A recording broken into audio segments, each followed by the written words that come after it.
কখনো তোমার কাছ থেকে চেয়েছি? কখনো বলেছি আমাকে এটা দাও ওইটা দাও? তোমার কেন মনে হলো তোমার এসব আংটি এটা সেটা দেখে আমি তোমার প্রেমে পড়বো? কেন মনে হলো? আমি তোমাকে ভালোবেসেছি।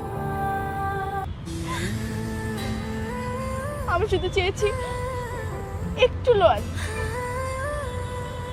যে আমার সাথে তার সবকিছু শেয়ার করবে, কোনো কিছু লুকাবে। আমি এখন আর তোমাকে পালাতে দিব না। আর কখনো তোমাকে পালাতে দিব না। একটা লয়াল মানুষ যে সবকিছু আমার সাথে শেয়ার করবে, সবকিছু, যে কখনো আমাকে মিথ্যা বলবে না।